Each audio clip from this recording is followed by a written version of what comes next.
Good morning. It's a chilly one this morning, but we've got sunshine. It's going to be another one of those really nice, beautiful days. That's a good thing. So, we're going to spread some lime here this morning. Got a few loads of that we can do while we're waiting on stuff. I'm waiting for a phone call from the dealer about our combine.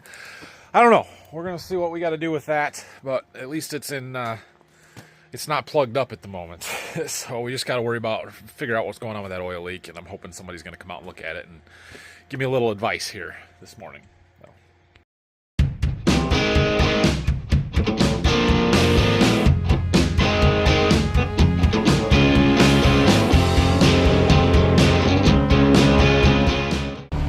Got our spreader pretty well loaded. I'm sure we got plenty of weight in it. We'll spread that out. So we've got 4 fields really right now that we can spread in. We're going to go do try and finish the one we started yesterday, so that one's done. And then the one across the road only has one zone that needs it, so I don't know if we'll be able to get both of those with this spreader load or not, but we're going to try. Yep, we're spreading. Gotta finish that red zone and then we're done here. Drastically different zones on this one. The green was 3,600 pounds to the acre. The red is 2,000, so very different rates. Just what the soil test called for.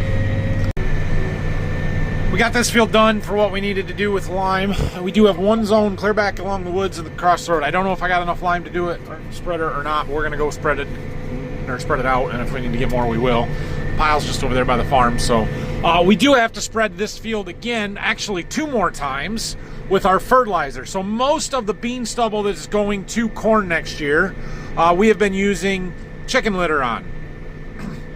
Well, these particular farms, the person that owns them lives in this house, and they don't want to smell the chicken litter on their farms. And that is a fair position to have, and so we don't spread it on their farms.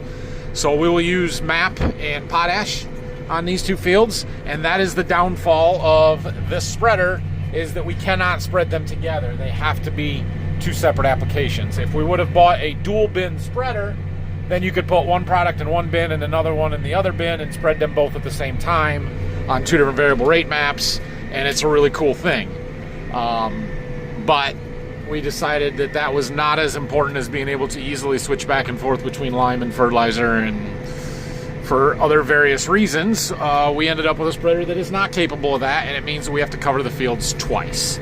Now, a lot of the fields don't get a very much MAP, or they're kind of like the lime where it's just a couple of zones that get it.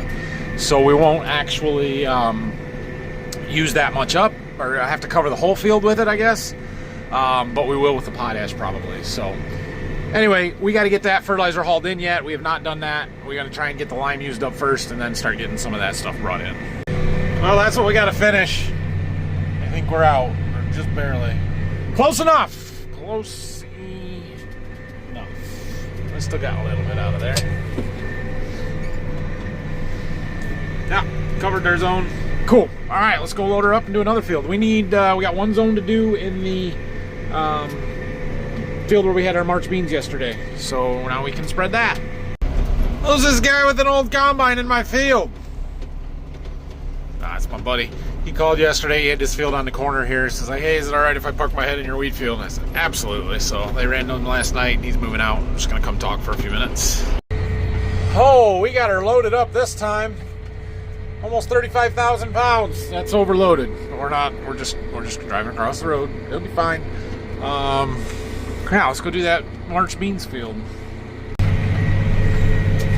Oh, I went and did that field in the back. There was just one little corner of the field that needed it. Dad wanted to ride along and get a lesson, so I didn't forgot to film. But anyway, now we're in the wheat stubble across the road from the farm where our lime pile is, and we're going to try and finish this field up. I had done some of it a while ago, just using the spreader up before we switched to the wheat fertilizer, so I've already got a little bit done. The whole field doesn't get it. We got tile lines back there that we're going to have to bounce around. We're going to try and spread between them, kind of thing, but we'll see how it goes. I'm going to finish this front corner up first. Well, this isn't much fun, bouncing over between tile lines and trying to cover this back corner. We tiled it this way, the rows run that way, but we can't bounce over them, so we're trying to go between them and manually driving. And, oh, we're getting close. They're on 30-foot spacing, so that equals a 60-foot spread pattern pretty easily. But yeah, slow going here. And we're putting a 2,000 rate on, 2,000 pound rate on, no, 2-ton rate, 4,000 pound rate on. So we're using it up fast. All right, well, fortunately, we were able to go right between the tile lines and pretty well hit this zone. We're just about done. Another pass, little short pass here to do on this side of this hill. We got a little left in the spreader. We're gonna go spread some on the south field there across the lane, but most of that field's got double crop beans in it. I'm hoping I can do just enough to get the spreader empty, because I'm pretty well done with the lime until we get, well, the high cal lime, the stuff that we've got in there, we're basically done with until we get a cornfield done or the double crop beans. We've got one cornfield that needs some lime, corn stalks, and then we'll have to spread where the beans are over there. So I kind of want to get it empty. We do have some mag lime that we are going to spread, but that's in the 2 bean fields that we have not yet harvested. So, you know, we got to get them harvested first.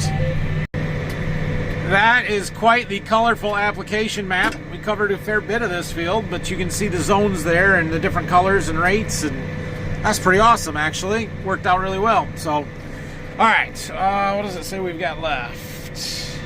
14,000 pounds. Look at that. That's really close to what our rate controller says, too. That's good. We're putting the right rate on.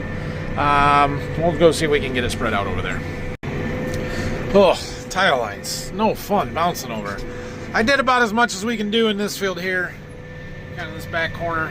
The rest of it got double crop beans in it, so that's going to have to wait. But we got our spreader basically empty, 1,100 pounds. If we go from here to doing mag lime, that's no big deal.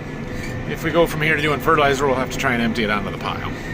Okay, it's 11:30. We should be combining beans. We're not. It's okay. All right, we're done spreading though. The wind's starting to pick up a little bit, and I don't have anything more to spread right now anyway. So we have covered 654 acres with this spreader already this year, and we got a bunch more to do. So already paying for itself. That's a good thing.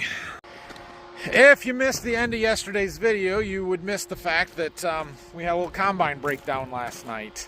We've got an oil leak on the main engine gear case. We plugged the combine out the rotor, and we got that cleaned out and stuff, and got it to run at least. But I'm concerned about this oil leak, so I just got a call from the service tech or service manager at the dealer, and he's sending somebody down to go look at it. So I'm gonna grab a box of rags, some cans of brake clean, and we're gonna go down there and see if we can clean stuff up a little bit, make it a little easier to work on, and try and be able to isolate our problem, figure out where exactly it's coming from while we wait for him to get here. Okay, so here's where we're at with stuff. We've got an oil leak. It's up in there somewhere. I think it's right there, but I'm not 100% sure on that. But you can see the oil on that air tube there. You can see it all over the hoses, all up in the shields, and even clear up on the unloading auger there. Clearly we got oil flying off of that pulley coming from somewhere. So we're gonna spray some stuff down, clean it up a little bit so we can get a better look, and when the dealer tech gets here, see what they think. I would love to run it today if there was a way we could make it run today, but that's looking pretty unlikely. Well, that drip coming down there is new today. There's interesting. What is that? What is that? It's coming from that. It's like a plug or a bleeder valve or something. Maybe it's not the seal. That would be better if it's not that seal. Oh, we got a little cleaning done here. I pulled up the parts diagram to look and see if I could figure out what that plug is there. I think it is a pressure relief valve, and to me that looks like it's where it's coming from. So I'm not going to clean anything up in there until, like I said, the tech gets here and looks at it. But essentially, so we have the main engine gear case that sits up here, and then we have kind of another gear case that drives the primary countershaft and this variable speed rotor drive, and there's a clutch in there that is basically what engages the machine. When we flip the switch on in the cab, it engages that clutch, and that's what makes everything spin, right? Right. Well, these sheaves on this pulley here get closer and farther apart to variable rate the speed of the rotor. And then the other one on the other side in there has a big spring in it that basically keeps the belt tight. That's actuated by a cylinder from that hose that goes in the front of it up there. and so it pushes this one in and out. So I'm almost wondering if that's a pressure relief for that cylinder in there somehow, and it very easily could be as simple as that pressure relief is either loose or it went bad, and that solves our problem. That seems very optimistic, and I don't know that that is in fact the case. It's maybe not likely at all. But that's what I'm hoping the problem is, because that's a much faster fix than taking all this stuff off to replace a seal in there. Well, good news and bad news. Bad news is it's not as simple as the pressure relief. The good news is it's not the seal that we thought it might be. It's the seals on the shaft inside that cylinder that is currently taken apart. So we got new O-rings coming and a whole new cylinder piece there that's going to go on. And we'll be back running in a couple hours. Max, a couple hours. So that's good. Probably not going to finish today, but we'll still have a good day. There is little to nothing I can do to sit there and help him. In fact, the guy that's there is waiting on another tech to bring parts down for him, so he's not doing much at the moment either. It's always like I want to be there to help and to see what's going on, and you know, anything I can do to make it go faster. But I also know that it's probably me bothering them more than I'm helping, and just stay out of their way and let them do their thing. So he's going to call me when they get there with the parts, and we'll come back over, but I'm just letting him work on stuff. We'll go back to the farm here and see what else we can find to do for an hour or so. All right, I went in the office and did a little figuring on some fertilizer needs that I have yet. Trying to get our MAP lineup, or our phosphorus needs. So talked to a supplier, waiting on some information on that, and we're going to go down with the 4020 to the seed warehouse, grab that seed wagon that's down there that I am done with, and get it out of there so it's out of the way. There, right back where we started. We're back at the combine.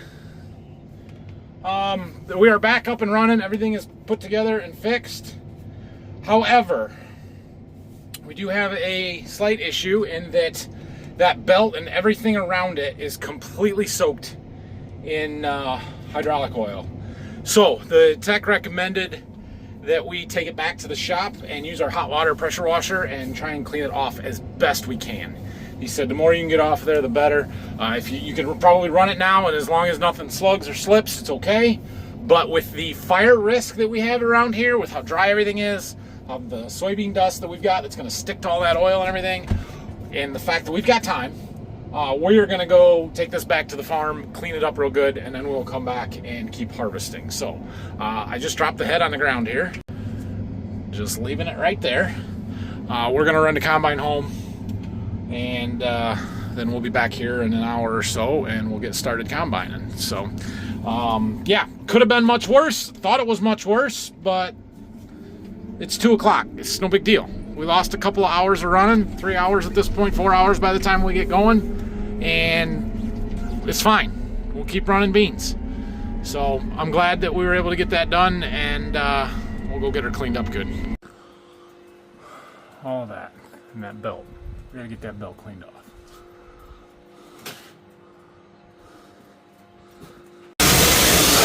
We're here with the power washer out, so, you know, we've got a reputation to uphold.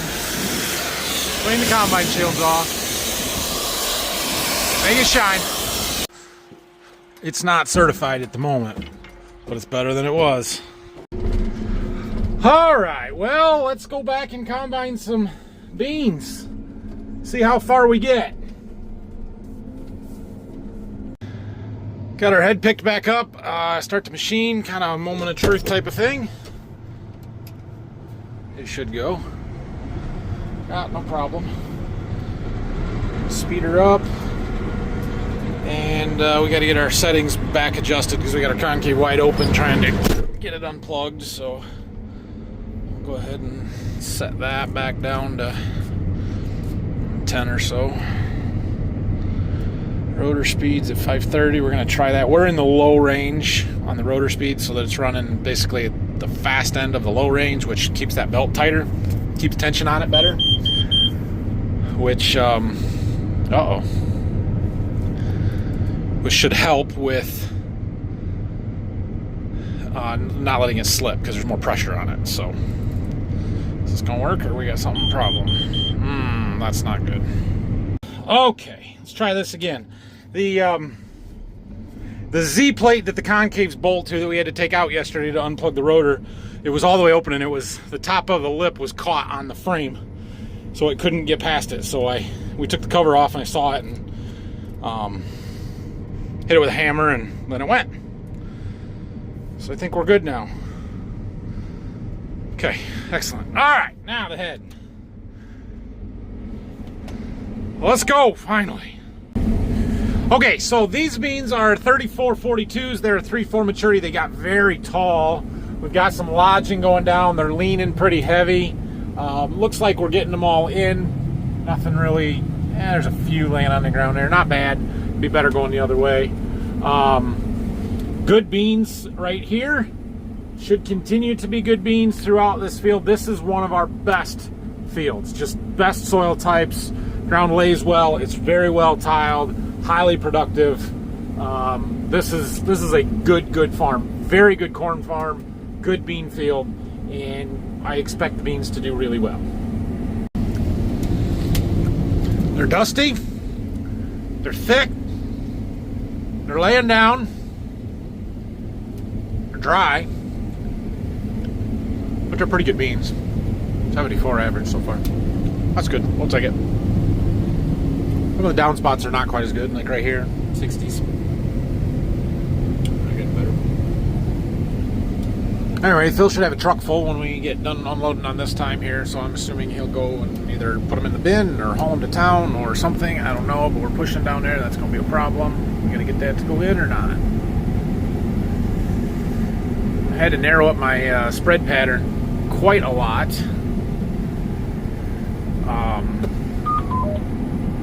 Because we're leaning it right next to the standing beans, and then it pushes, builds up there. That's a problem. That's where cross auger shut-offs would have helped, because I had to shut the auger off because I had to stop there. Then I had to start up full, under load. Yeah. Goodness. Good luck. Oh, don't run into the grain cart with the bean head. Holy cow, I can't see it at all with the sun right there. I'm getting just the right spot here behind that mirror, and then I can kind of see, but come over here, nothing. Close enough. Okay.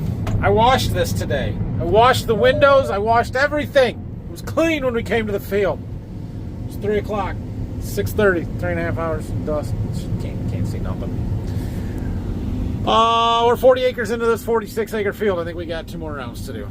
And then we jump across the ditch into the 80 acre field. 78. Right next door here. And that's it. That's the last one.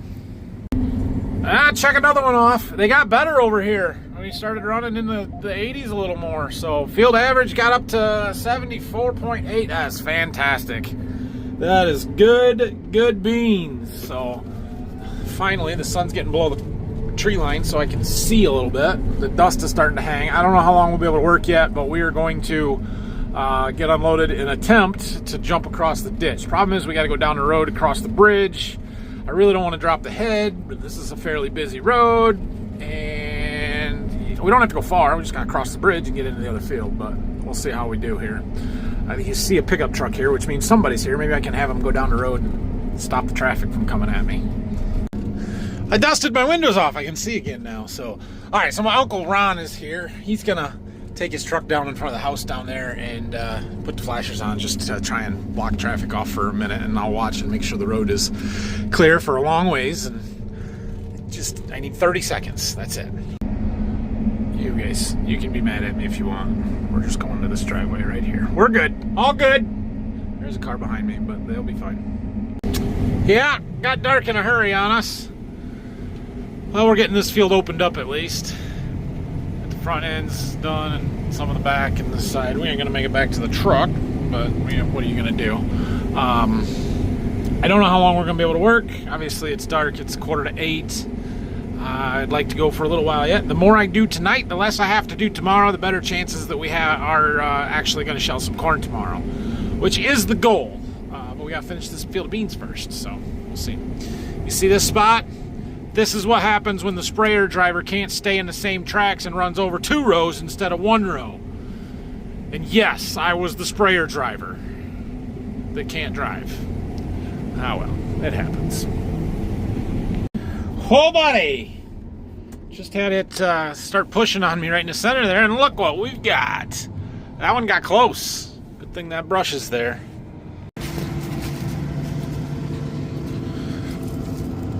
Yeah, that one would have done some damage. Alright, well, we're still moving. It's dark. Been dark for a while. Gotta be 9 o'clock by now. And I keep thinking that we're gonna have to quit soon, and we keep not having to quit soon. So the grain cart is full. I do have an empty, almost empty truck that we can load and then maybe refill the grain cart. I don't know. We'll see. I'm kind of trying to get this strip done over here. I split the field, and if I could finish these long rows, I'd be feeling real good. All right. Well, we got that block done, all the long rows. We're gonna shut her down and call it there for tonight. We got a problem. See that over there? See what I see? That green thing isn't supposed to be there. I think that's one of the supports for the draper belt. It's supposed to be built on top of that. We'll look at it in the morning. We're down to about 40 acres to go. We got 38 of the 78 done in here in this field, so we ended up having a good day. 38 and 46, whatever that is, and didn't start till after 3:30. So we'll take it. We should finish the beans easily tomorrow, and then it's on to corn. Come out and look at this right now. Actually, I should let the head down a little bit. Yeah, that's not good. Tearing up our draper belt there. Hadn't been like that for long, just in that last pass, I would say. We're gonna have to do a little disassembly and pop that back up over there. I wonder how the heck it got like that. I had a couple times was pushing some stuff over here, so it got some stuff behind it and pushed it up a little bit, but doesn't seem like anything's broken, so it should be an easy fix. We just got to disassemble some stuff to do it.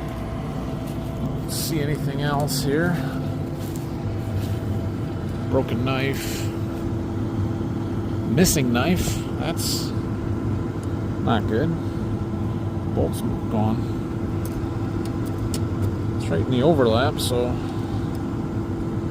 we might have to fix that. Or I can try and finish my 40 acres. We got to do double crop beans yet. We better fix that. We got a broken knife or a guard there. Yeah, a little cutter bar maintenance to do in the morning.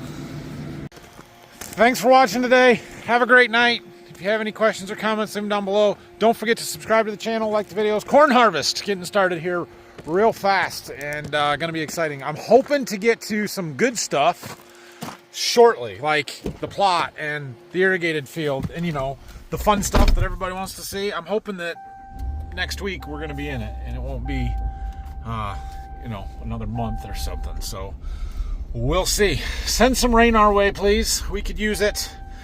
The ground is mighty hard trying to get any tillage done, and the wheat could use some rain. The wheat's struggling a little bit, so it'll be all right, I guess. Yeah, they're bringing me some fertilizer in the morning, so we got to get our fertilizer spreader ready for fertilizer, because I'm going to have them put it right in there. And then we'll figure it out from there. But we had a good day. We'll have a good day tomorrow. Have a great night. See you in the morning.